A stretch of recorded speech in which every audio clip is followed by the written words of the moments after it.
Bethel Clouds TV, empowering lives. I'm going to look at the story of two people, Abijah and Jeroboam. In the book of 2 Chronicles, chapter number 13. We'll be doing the entire chapter, but I'll be kirukaruka. Now also I'll be looking at many other things because I want you to understand when God controls, when God takes over, you are powerless. When God is in control of your life, you are powerless. And I want to tell you, when you'll be listening to my story, as I begin a story, it leads you to where I'm going. So my story builds you to the scripture. And our scripture today is 2 Chronicles chapter number 13. It's about Jeroboam and Abijah. And these two people were from the same community, one from Judah and another one was from Israel. And one depended on God and another one never depended on God. The one who depended on God, God was there to give them a hand of help and a hand of victory. When God controls you and when God takes supremacy in your life becomes, you don't become yourself anymore, and everything from you is grabbed. Kila kitu kutoka kwako inachukuliwa. Unakuta unajaribu mafikira zako, unajaribu kuapply your own knowledge, haifanyi. Na sometimes unaonaga kanisa hii nimekuasa watu wengine sana. Kuna watu wengi nimekukwasa, ama kwa watu wengine mlikuwa mmepanga hivi, nimekuja nimebadilisha kwa sababu kuna kile Mungu ameniambia, because I'm no longer myself. Sio mimi. Mimi nakuanga tu vessel ya kuzungumza na kukwambia. Nikikupatia position nikwambia kutoka leo wewe ndio utakuwa chairman wetu. Si mimi. Kwa hivyo wewe ambao ulikuwa chairman, ukisikia imetangazwa, wewe tuvumilia tu, ugojea another position. Because maybe in that position Mungu alikuwa amekuweka for training purposes. Bwana Yesu asifiwe sana. Some of you are just seated here for training purposes because God wants to use you in a big way. God wants to use you in different ministries. God wants to use you in different dimensions. So that is why you were sent here. Not because I am a good speaker. Not because mimi ni mtu ambaye nimeokoka sana. Nakwambiaga mimi sijaokoka sana. Nimeokoka only 3%. Kwa hivyo I am not good. I don't qualify. Ukiliganishwa wewe na mimi, wewe uko mbele yangu. Lakini Mungu amekuambia tu nenda kukisikilize. Hata ni kama ni kimutu hakijaokoka vizuri, kisikilize, kiko na ripoti nimemweka ndani yake. Bwana Yesu asifiwe sana. So that is the most important. Hiyo ndio kile kitu ya muhimu sana katika binadamu. Kukaa katika mapenzi ya Mungu. When God takes over control over everything that you do. Remember, God can use two dimensions of things. God can be good to you and God can be bad to you. Bwana Yesu asifiwe. And in both situations, they all lift up the name of God. They all are there to make sure that God is glorified. I took an example of Job and I took an example of a person like David. And Job was a man that was really after God. He trusted in God. He believed in God. He never did anything that was not good. There is no statement in the book of Job that says Job alifanya uovu. Wakati wote aliteswa mpaka familia wakamuuliza, "Wae unafuata huyu Mungu na uone venye amekufanya madharau. Angalia venye amekumalizia nyumba. Angalia venye amekutesa." Lakini huyu jamaa alikaa akasema, hata Mungu kama angenikataa, bado mimi sitamkataa. I will still walk with God. Bwana Yesu asifiwe sana. And if you go the other side, you find somebody called David. David, who is so much loved by God, mpaka Mungu mwenyewe anakonfess anasema, "This is a man after my heart." But look at the tabia ya David. Kisha kimusherati. If they were prostitutes ambao tunaweza kuitishwa dunia hii, the best one ni Daudi. Kwa sababu mpaka anaua kwa sababu ya mama. Bwana Yesu asifiwe sana. So if you look at those two circumstances, you find God sometimes is crazy. Na wale katule tulijamaa tulikuwa katuno hii tunasemaga the gods must be crazy. Refocus, nikataka kujua why did they see, what made them to see that God can be crazy? Because life is crazy. Life is so complicated. Life is so difficult and unusual to everything. God will use every circumstance to glorify himself, to lift up his name. Because when you look at the life of Job, Job did everything good. Job was so genuine to God. Job lived according to the plans of God. Hakuna siku moja Job amefanya kitu ambayo inaweza kumkosea Mungu. He was so faithful. He prayed to God. He walked according to the will of God. He did according to the will of God. But remember, one day aliamuka akaambiwa mbuzi zimekufa. One day akaamka akaambiwa ng'ombe zimekufa. One day, the same day, kila kitu yake ikaenda. Na alikuwa mcha Mungu. He believed in God. He walked with God. Everything to him was holy. And when you look at the other side of this gentleman called David, this is a man that was crazily, he was picked from the bush. Alikuja Samueli akazaliwa, maana kuzaliwa kwa Samueli hakukuwa normal. Kuzaliwa kwa Samueli, reason for the birth of Samuel was David. There are people who come to this world because of one occasion. Only one occasion. And when the occasion comes to an end, they also come to an end. Samuel was brought to this world just because of the anointing he was carrying. And this is why Hannah the mother lived quite a long time praying to God because she wanted a baby, and the baby was not coming. Hannah continued to pray. She prayed. She gave sacrifices and tithes, and nothing was happening. There are people who are here committing church and doing everything possible. They are walking possibly. They are doing everything good, but nothing's happening. Hannah was a prayerful woman. Until Penina akaanza kumchekelea. Until Penina akaanza kumwambia wewe dhata ya gware. Madhani ya gosho. And nothing was working with Hannah. No direction, no move. No backwardness, no forward. They prayed. Hannah was asking God, give me a baby. Nipatie mtoto. Hannah every morning was asking for God to give me a baby. Every evening, give me a baby. Every night, give me a baby. She continued to pray. Every single day she was praying. Whatever she was working, she was praying. Whatever she's living, she was praying. Nothing was only alikuwa naomba tu. Hana aliomba akaomba. Kila mahali alikuwa akaomba. Mpaka watu wakamchekelea. Maana walishindwa. Huyu Mungu wa Hana ako wapi? Huyu Mungu ambaye Hana anashinda akimuomba. Unatuambia kuhusu Mungu mwenye hapatikani. Unatuambia Mungu ambaye haonekani. Unatuambia Mungu mwenye hakusaidii. Where is your God? They asked the children of Israel, where is your God? You've been telling us about God. I remember one day Gideon aliuliza malaika, huyu Mungu ambaye tunaambiwa alikuwa na Musa, huyu Mungu alikuwa na baba zetu, huyu Mungu alikuwa anakitembea, huyu Mungu alitupatia uwezo mkubwa, kwani alienda wapi? There is a time in your life you reach mpaka unashindwa, where is this God? I've been to church. I don't miss church services.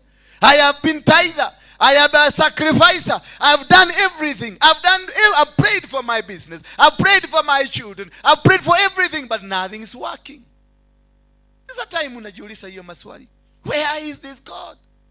Watoto wamekuwa vipagara shagara. Nobody, watoto wote wamekuwa walevi. Yet you are an intercessor in church. Yet you are a person committed. Wewe ni mchungaji. Wewe ni nabii katika kanisa. Lakini watoto wako wote ni bangi na usherati. Yani inene kesi unakusikia ukikuwa kwa simu. Kale ka message, when the message imeshika kabisa sema, yes Lord, sema pastor prophesy. Oh prophesy. Unaka message. Ping ping. Hadi unananga tunawabiaga simu. Kwa sababu unaweza kupatiwa message mzuri lakini uko disappointed. Sasa hiyo ndio unapatiwa kijana yako, polisi wamejaa kwa compound yako. Are you aware? Unaona kama are you aware polisi wamejaa kwa compound yako? Unauliza ni nini? Hatujui, lakini fununu ile iko wanatafuta madawa ya kulevya. Na sasa hiyo umekuwa hapa, wewe ndio ulikuwa unasema, "Oh Bwana anasema, kanisa litainuliwa, wachungaji mtainuliwa, watoto wetu waombe. Bwana anasema watoto watabarikiwa." Ukimaliza tu watoto watabarikiwa. Bang bang. Bang bang. Kama zikanaingia, unasikia compound yako askari wamejaa, wanatafuta madawa ya kulevya. Kumbe wewe ambaye unatunabii, kumbe wewe mtoto yako ni drug peddler. Now from here, unakubuka katoroni venye umelala kwa katoroni.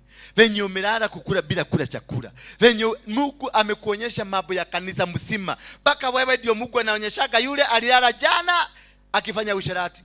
Yule jana alikuwa anafanya mambo baya. Wewe ndio unaonyeshwa. Kanisa yote inakutabua. Wewe ni wale kageleli ya domereli. Ya wale watu wanafanya usherati, wale ambao wanaongea uongo, wale hawatoi tithe. Wewe lakini yako kwa nyumba yako, Mungu anakataa kukuonyesha. So you go asking, where and how does this God operate? Ako wapi? Because this is wrong. For God to put me to shame. Alafu wana make sure makamera zote za Citizen, za NTV na mabloga wote wako kwa compound. Maana kijana yako anajulikana mtaa mzima kama the drug peddler, ama mtu wa kuuza madawa ya kulevya. Na mama yake anajulikana kama mkubwa wa intercessory. Sasa nataka uniambie, where is that God? And why does that God behave the way he behaves? That you can see the whole church. Ati omonaka ukona ginya mara mamutumia uri mana ekogu, ginya uri mana ekogu, ginya ukona ginya ararete bocho. Lakini kwako, watoto ni waizi, watoto ni washerati, watoto ni wanini, na mzee wako hivyo ni wako. Lakini no, hauoni. Bwana Yesu asifiwe sana. It's sometimes a painful deal. It sometimes disconnects you, for you fail to understand, how does this God work? And this is the strangest part. You are committed in church. You are working strongly in church. We are committed in everything. Ukifika nyumbani, kufika tu hivi, na umetoka mawabi, nakuta museki meka hapo. Taka wewe. Saidi umetoka usharati yako. Niko maraya. Unasikia kisafuria kimekwa toa kinakuwa kukia pa. Na ile unabii imetolewa kutoka kwa maombi. Venye Mungu anaenda kukuinua. Venye Mungu anaenda kufanya mambo mazuri. Venye Mungu anaenda kubadilisha maisha yako. The only maisha amebadilisha ni kisafuria kinawekwa teke na maji ya maharagwe ile uliwacha inakuangukia hapa. Unashindwa sasa, where is my God? But when God controls, you lose the control of yourself. You no longer become yourself. You no longer walk yourself. You walk as per the plan of God. And the plan of God is to remove all the impurities in your life. The plan of God is to lift you, to change you, to make you walk according to the plan, according to the wishes. You will be determined doing many things, but God is not on that line that you are doing. Why does God appear like he's not working with us? Why does God appear like he's not with us? Why does God appear like he is not in our direction? God appears that way because maybe you have taken a direction that he is not in. He wants you to be in a different outfit, but you are wearing a different outfit. That does not mean that you don't belong to God. It's only that you are not doing what he wants you to do. You are not in the business he wants you to be. You are not in the marriage that he wants you to be, because you can be in a marriage that he doesn't want you to be. But I'm not telling you to go and divorce. Msiaza sasa kwenda nada ugete nilijua tu. Ino negoma ya mudu ino nyiri goko dike jero abuye. Chocho wangu alikufa akiwa na 110 years wakiugada kejo abuye. Anoe jitu natoke mudika. Bwana Yesu asifiwe sana. In the verse number 13 of chapter number 13, but Jeroboam caused an ambush to go around behind them, so they were in front of Judah. And the ambush was behind them. And when Judah looked around, to their surprise, the battle line was at both front and rear. And they cried out to the Lord, and the priests sounded the trumpets. Then the men of Judah gave a shout, and as the men of Judah shouted, it happened that God struck Jeroboam, all Israel, before Abijah and Judah. Abijah had a huge army, and they had planned well. They were well organized. They had a good agenda about this battle. Your life is surrounded by people who are willing to destroy you. Your life has people that have planned well ahead of you, and they want to bring you down. And they are sure they are going to bring you down. When we have a church like this one, enemies will go and plan. Enemies will go and arrange and put a warfare against you. When you start up a business, there are enemies against your business. There are enemies against your family. There are enemies against what you are doing. And they will rise up and make sure you don't control anything. They plan better than you. Whoever that has a plan and a plan ahead of you is better planned than you, because you don't know. Akipanga kufanya kitu anapanga bila wewe kujua. Kwa hivyo wewe ni mjinga kwa hiyo kitu. Na wakati wa kufanya move utakutwa foot what? You will be caught unawares. Meaning the people who planned against you, they are smarter than you. They are well organized than you. They are well planned than you. So at the end of the day, they will hit you hard. At the end of the day, they will win against you. This was a case of Abijah and Jeroboam. And when the people of Judah were just seated, they didn't know that there was a plan of more than 400,000 people organized against them. As they woke up in the morning, waliamuka wakakuta they are surrounded. Nyuma na mbele wamezungukwa na maadui. Lakini wakiwa kwenye kuzungukwa na maadui, wakaangalia wakaona hatuwezi kushinda. Sasa tunaenda kumalizwa maana tumezungukwa, and we are not prepared. We are not organized. We didn't know this was to come. I want to tell somebody, you might not know that this was to come, but one thing I want to tell you, God is with you. God is in control. It doesn't matter what they have said about you. It doesn't matter kule wanasema watakufikisha, lakini Mungu yuko pamoja na wewe. Atakupigania, atashinda vita zako, atawashinda, atawasambaratisha, atawina. He's going to win every battle in front of you. They had planned and they boxed these guys, both front and rear. You have been boxed by the life, the situation you are in. Your wife has boxed you. Your husband has boxed you. People in church have boxed you. People in business have put you in a box. But one thing I want to encourage you tonight is that irrespective of what they have done, irrespective of the plan they have, irrespective of the agenda, God is working with you. As they were preparing to attack, they called upon the name of God. And God, they called God. They lift up their mouth, wakapuliza matrumpet. As they walipuliza matrumpet, Mungu akashuka, wakapatia nguvu, wakashinda hawa watu waliokuwa wamepanga vizuri kuwaliko. It is not about how good they are. It is not about how smart they are. It is about your relationship with God. For God to take control over what you are doing, it is about how do you relate with God? How do you listen with God? How do you walk with God? Is God your friend? Is God walking with you? These people, in an earlier verse, the Bible says that they forever kept giving in verse number 10 of the Bible. But as for us, the Lord is our God, and we have not forsaken him. And the priests who minister to the Lord are the sons of Aaron, and the Levites to attend to their duties. And they burn to the Lord every morning and every evening burnt sacrifices and the sweet incense. They also set their showbread in order on the pure gold table, and the lampstand and gold with its lamps to burn every evening. For we keep the command of the Lord our God, but you have forsaken him. They kept the command. They walked in the command of God. The relationship with God was a constant relationship. Every evening they did a sacrifice. Every evening they burned a sacrifice. Every evening they are walking with God. And that is what will win you a battle. That is one that is going to invite God to take control over your life. It is not a one-off. It is not Sunday service that will help God to come into your life. It is not only service, one monthly service. It is not one sacrifice that you give. It is a constant thing. The constant. Become constant with God.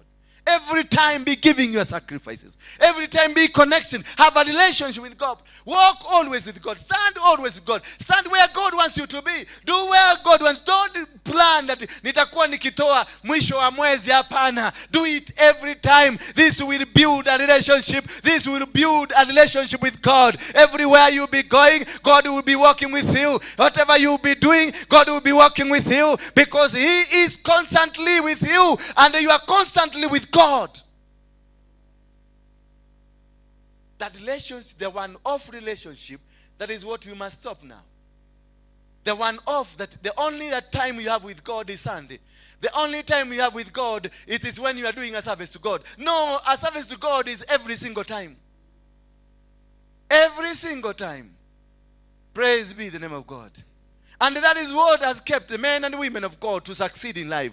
That is what has kept men and women of God to become victors, to win battles, to conquer. The realization of your need is praying and praying and praying. Once for you to realize your need, it is not one off. It is you continuously praying. And as you continuously pray, God will appear in you. And God will have your presence. God's presence will be with you. The need for you to realize the need of God in you. It is self-discipline to continuously pray. You do a prayer every day. You do 3 times with prayers. You do 4 times, 7 times, 10 times. Every day you are in prayers. That you build a permanent relationship with God.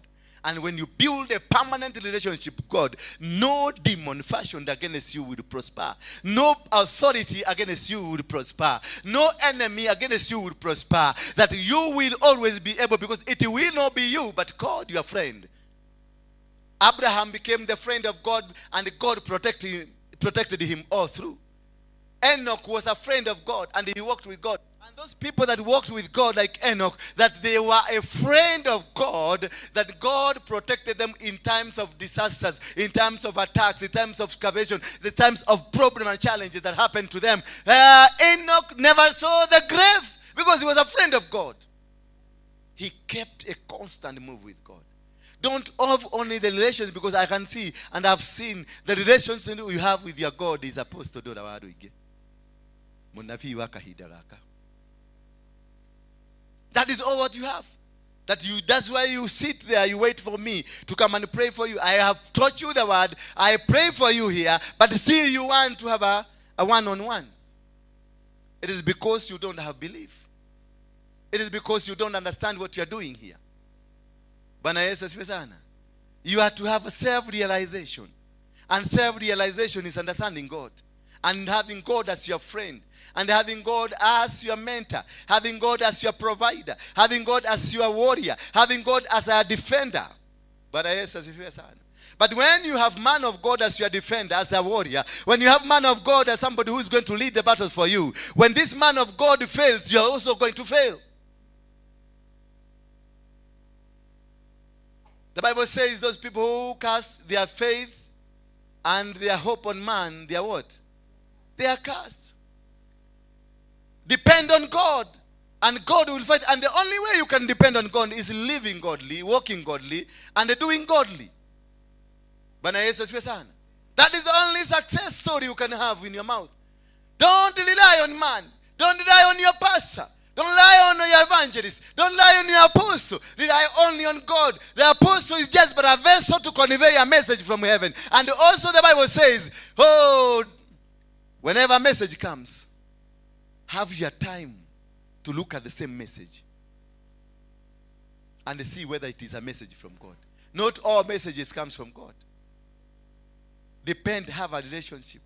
These people, the Bible says, every single morning, every single day, every single minute, they were giving sacrifices. They were offering sacrifices because they wanted a continuous relationship. For you to succeed in business, for you to succeed in church, for you to succeed in your marriage, for you to succeed in whatever that you are doing, in your business, in your ministry, everything for you to succeed, success will be maintained by the sacrifices and the prayers that you do to God every single hour.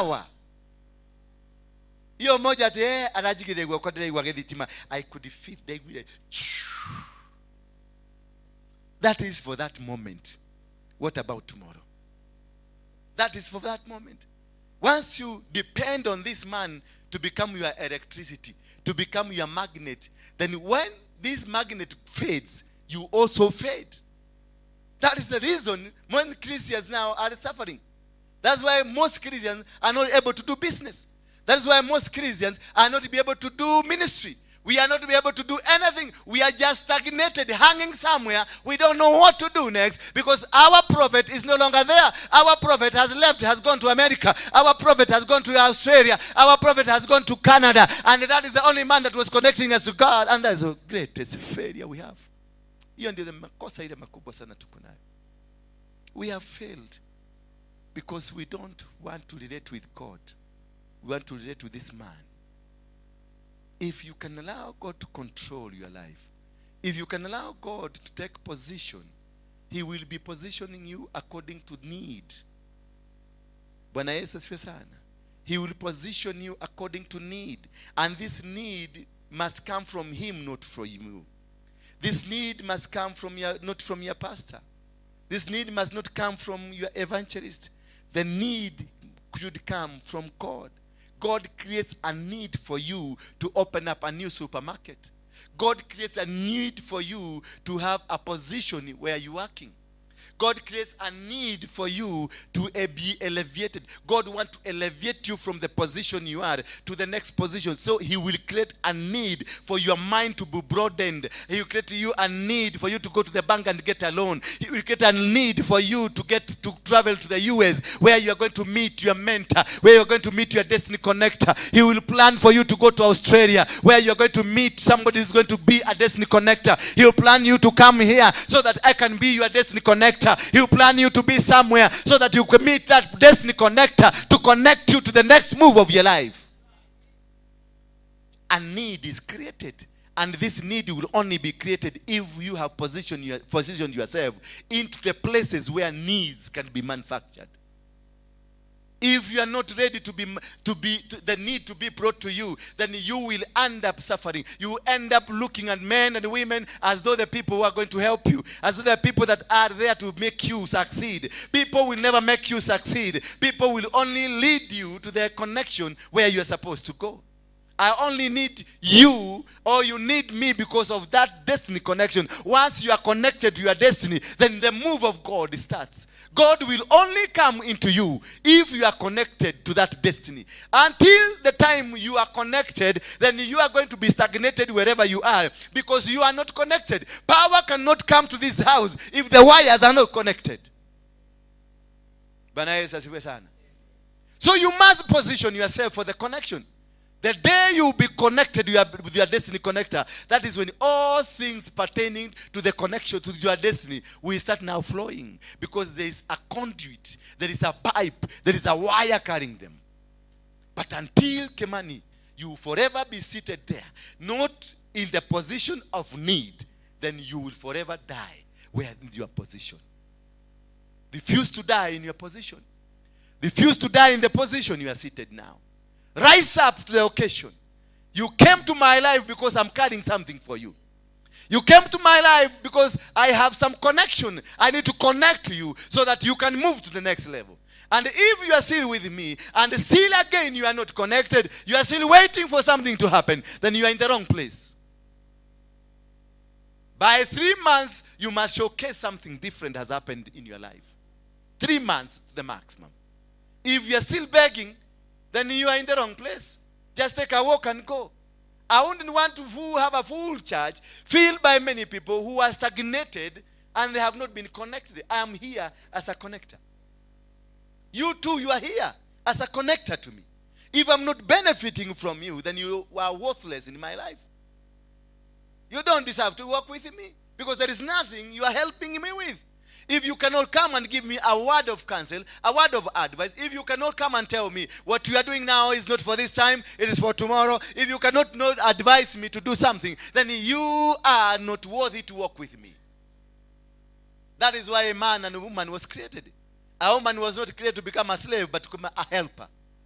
Just to connect this man to where? You see, the first thing the woman connected, she misconnected this man to the wrong side because she is a connector. It's only the plug was plugged somewhere wrong.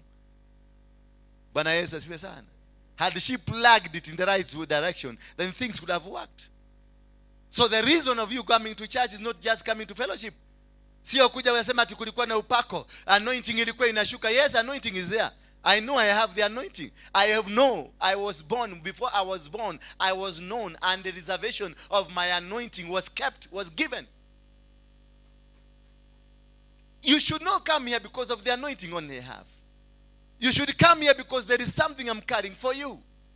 You should come here only because there is a word I'm speaking to you. And don't act because people want you to act. Don't do anything because people want you to do. Do it because it is in the need of God. It is within the need of God. God has created a need for that. I will never push myself to make you happy. As I told you earlier, I will only do these things because God has instructed me. Even if you give me $1 billion to be with it, I will keep it until God gives you the next direction. Do it. Na kama hiyo ndio itafanya tukae pamoja, tukae kama ndugu na madada, tupendane, ati hiyo ndio spiritual father yangu. Kama hiyo ndio itafanya, go away. And I will not give you your money. Nimekwambia sijaokoka sana. Bwana Yesu asifiwe sana. You see these people, the Bible, in the line number 12, now look, God himself is with us as our head, and his priests with the sounding trumpets to sound the alarm against you. O children of Israel, do not fight against the Lord God of your fathers, for you shall not prosper. You cannot fight a person that is with God. You will never prosper. They cautioned these people. Don't fight with us. We are with God. Don't fight, don't dare. Don't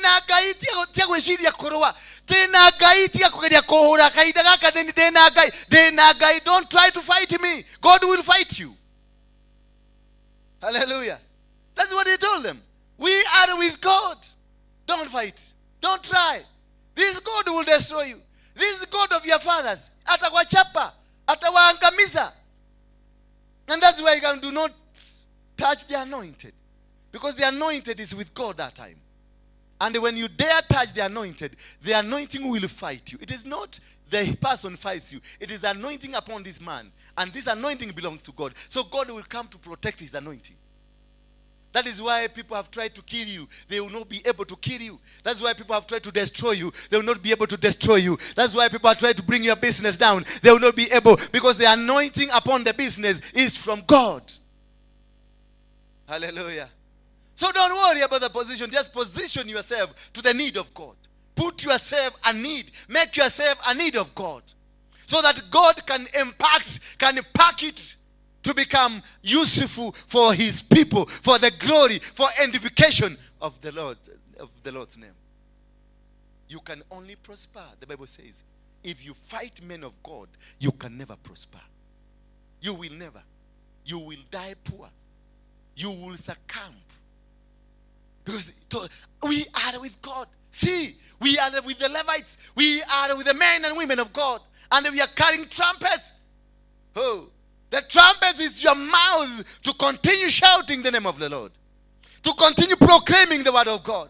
That is the trumpet you have. Do not worry of the situation you are in now. Do not worry of them that they are fighting you. Do not worry of them that are standing with you. As long as you become a trumpet of God, God will make you fight them. God will make you defeat them. God will make you win the battle that seems like it cannot be won. My brothers and sisters, let God have the control of what you do. Listen to the word of God and act the word of God. Listen to the will of God and act the will of God.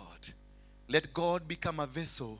Let God become an agent of success in your life. When he becomes the agent of success in your life, no weapon fashioned against you that will prosper. They will raise a finger against you only to discover those with them are lesser than those with you. Hallelujah. Bwana Yesu asifiwe sana. Do not sit down and have the self-belief. God sometimes does things in a funny way. Job was seriously malnutrited by many things that happened in his life. It was so disappointing. It was so discouraging. It was so disappointing and discouraging. For a man that believes in God, the man that believed and walked in the plan of God, but only to be subjected in humility. Kumbe, this humility that we are subjected to is another process of producing us. It is another process of making us the thing that God wants us to be. Because God will look at the need. What is the need for today? What is the need of Kenya today? What's the need of your family today? What's the need of your business today? If the need of your business today is to humiliate you, to bring you down so that he can use you as an example of God's success, then he will do it. Hello? I can see you did not get me that. If you are humiliated, if you are being humiliated, or humiliation that God brings in your life will make people of God to come to him, then he will use you, because the need as per the time is that he needs a prophet that will come and give a testimony that this happened to me and this is what now God has done into me. So allow God to walk, allow God to do things, allow God to be in your life, and allow God to perfect his will on you, for he wants to use you as a platform to edify his name. First of Job, which was a negative life, which turned out to be a positive life. That the Bible says in the last chapter of the book of Job, that the later days of Job became more glorious, more perfect, more beautiful than the before days. But look at David. So God was not looking at David's testimony for his name to be glorified. God was looking on a different thing. And when you go to Job, God was looking for a testimony from Job, so that the life of Job can be used to change people's life. We read about it. We read about one day his camels died. The same one day cows died. The same one day goats died. The same one day all his children died. The same one day everything goes. The same one day from morning kufika jioni saa 11, Job was zero. But still God was God. And that statement of Job, it is making us read the Bible. That statement of Job is in the Bible. That statement of Job is empowering you, is making you that God still loves you, irrespective of the challenges you're going through, irrespective of the forces that are against you, irrespective of the rejection you're facing, irrespective of whatever life that you are in, still God is in the throne. Amekalia kwenye kiti. Do not worry about what the challenge you have. Do not be afraid of them that are coming against you. Elijah told Gehazi that those that we are with us are more than those are with against us. But this gentleman asked Elijah, where are they? I can't see anybody. We are only two. We are only two here. And a few soldiers we have here. Where are those that you are seeing? Elijah had to pray and ask God to open this gentleman's eyes. And this man's eyes were opened. And it was marvelous. Today I prophesy. Pray, I prophesy and call upon the name of God. May your eyes be open to see the glory of God. May your eyes be open to see where you are going. May your eyes be open to see what God has planned for you. May your eyes be open so that you can see how God has good plan for you. That he has good plan not to destroy you, but to make you better. He has good plan to glorify himself through you. He has good plan to make you successful. He has got good plan to make you win every battle. He has got good plan to win every convention against your life. The situation you are going through is not from the devil. Yes, you may look at it and see the devil in it, but in every bad situation there is God in it. God is empowering you. God will use that negative side of you to magnify you. There are so many people sometimes who will not listen to me because I'm from a Mungiki leader. But I'm telling you that story, Mungiki, you did nakura sasa.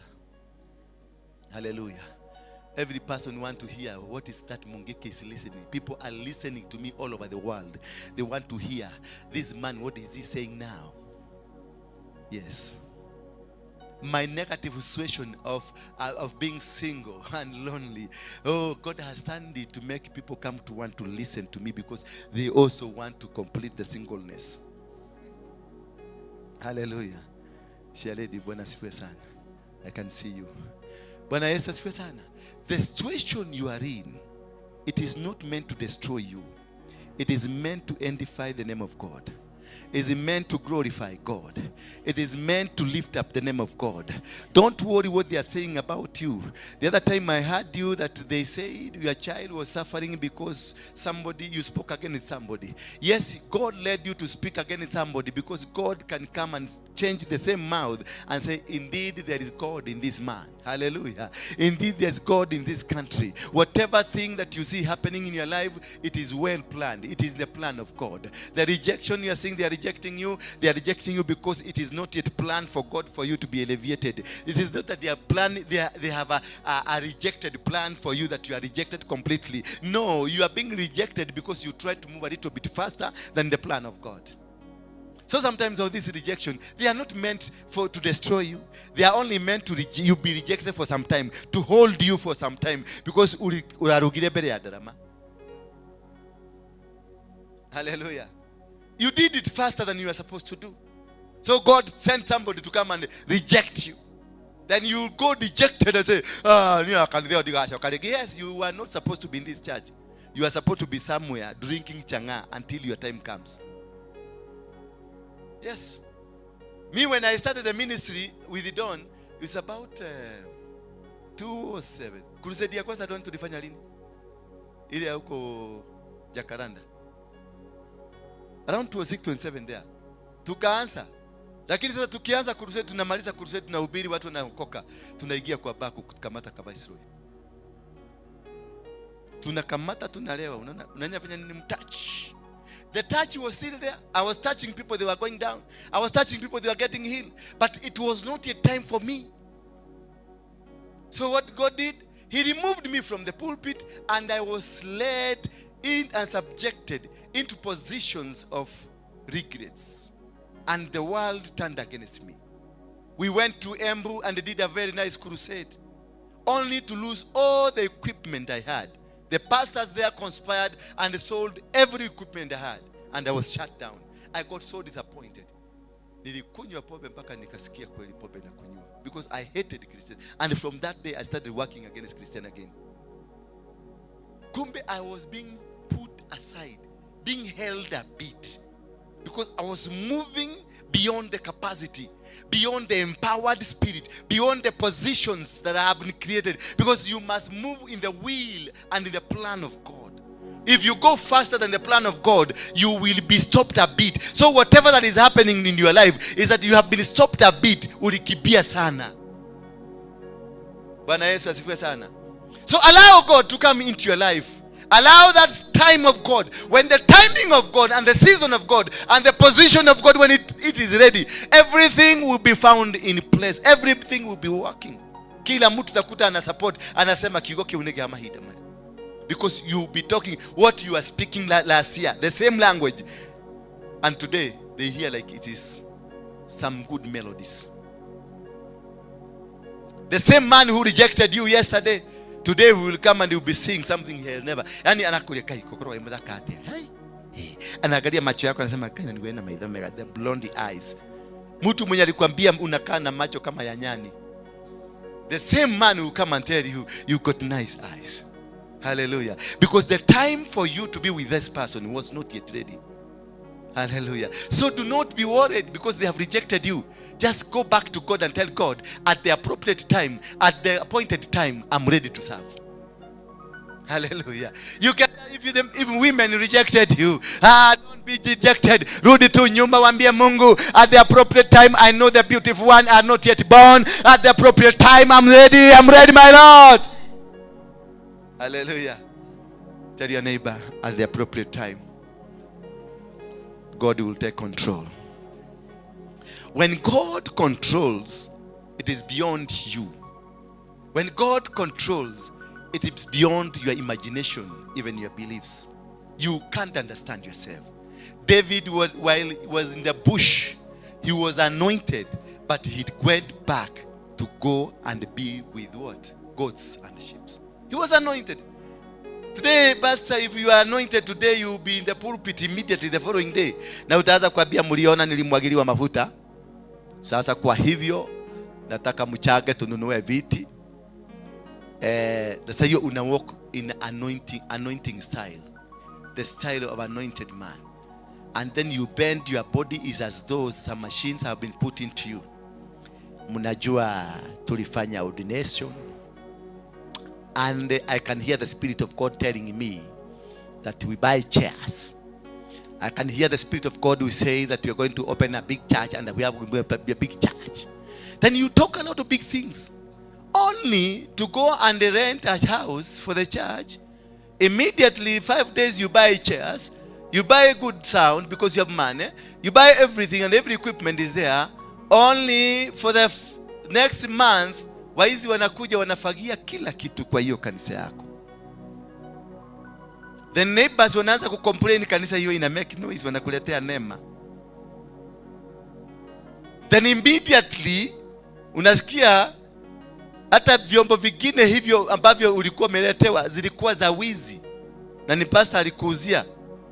Unasemekana hata wizi ukifanyika mtu alikufa, then zinapatikana ziko kwako. Ama hiyo simu unapata, mtu alikuja tu akasema, pastor nimeona hauna simu, shika hii simu. Kumbe mwenye alinunua hiyo simu, alinunua simu bila kujua ilikuwa imenyang'anywa mtu na mtu alikufa. Then polisi wana trace, wanakupata uko nayo, unakuwa committee material. Yeti ulimwagiliwa mafuta.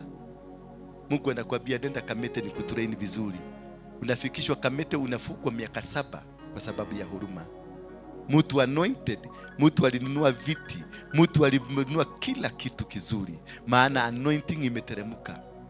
When we are anointed, we are sent back to the field to go and stay in the field until you are prepared. You must go through the preparation time. And the longest preparation and the best preparation time, my pastor, is 15 years. It is 15 years. Not less than 15 years. Unarudishwa kwa kichaka. Daudi alimwagiliwa mafuta, akarudishwa kwa kichaka for 15 years. Musa started after 15 years. All the men and women of God that have succeeded, they were thrown back, and it takes 15 years for them to go back for the appointment. You will be anointed. Kumwagiliwa mafuta si kuwekwa kwa ofisi. Kumwagiliwa mafuta ni kutengwa. I consecrated.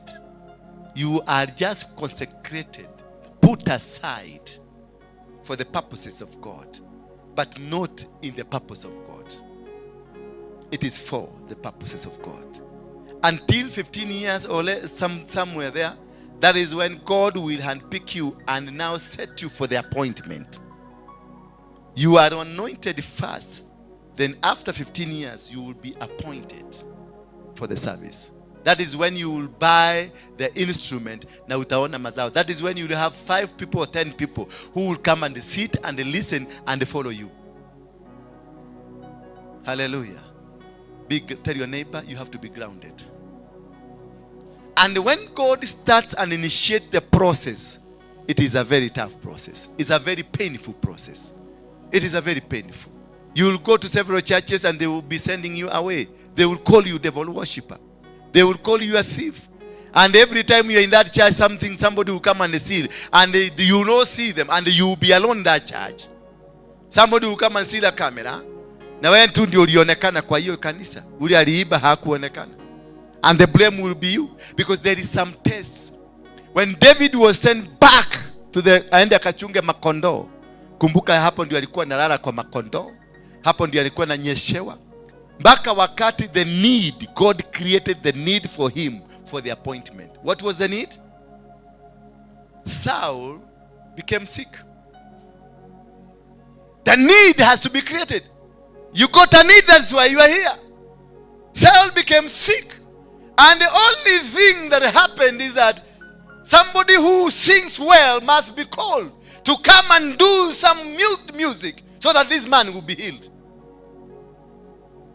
And they searched and they did a Google search and they only found it's only one man. And this man is the same man who was rejected at initiation. The same man, when God and Samuel came and asked Jesse, where do you have, how many children do I have? He said, I have These are the children I have. And then akaulizwa, ako wapi mwingine? Kuna mwingine? Akasema kuna kengine. Bwana Yesu asifiwe sana.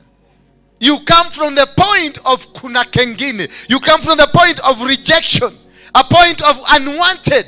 Because you are not supposed to be wanted by people. You are only supposed to be wanted by God, because you be carrying the need of these people. Because if they want you, then there will be no need of them to you. But when it is only God who needs you, they will come to ask you. They will come to ask you, what is this that you did that made God be pleased with you? There must be a need of God. So when David came, it's a need that was created. It is a need. So our relationship with God, it is need based. Hallelujah.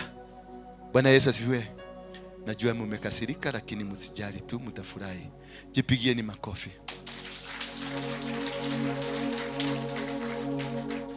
Tell your neighbor, do not be in a hurry. Wait for that moment. It is coming. You may think things are. You may think that the world has come to an end. My brother, you may think the world has come to an end. It has not yet come to an end. You never used to sit down in a church and be contented, because sometimes you are happy and you are in business and you are doing everything. So sometimes God will humble you down. Will bring you down. Alice. Sometimes God will humble you down so that He can build the material that you want. He can build the body He wants. He can build the spirit He wants. He wants to build you to become a vessel for usage. He wants to make you a strong person. He wants to send you to Garissa to go and face the Al-Shabaabs. He wants to send you to Sudan and face those people who crucified Jesus. You know, this is the Sudanese who crucified Jesus. If you don't know. Because I tend to think how those people, how they hate humanity. They hate other people. And it's the same Sudanese who held the children of Israel captive for the longest. It's not the Egyptian that you think. The biggest pyramids and the many number of pyramids, they are not in Egypt. They are in Sudan. Hallelujah. And that is where we have the main pyramids, where the children of Israel were subjected to humility, to dehumanization. They were killed there. They were destroyed there. Herod, I'm told, he was a Sudanese. Or was he? Yeah. It looks like he was a Sudanese. Of the character. These people, they hate each other. These people, you go to Sudan, they look at you and they just shoot you for happiness. Not because you have taken anything, just for happiness. They just want to be happy. Anakushika tu na kakaja na kwa tu unaruka juu anacheka mpaka na anguka chini. Hallelujah. But I'm not vilifying anybody. I'm just making a story. No, mmekuwa serious sana, so I wanted you to be. Hallelujah. Bwana Yesu asifiwe sana. Inua mkono wako kama umefurahishwa na siku ya leo.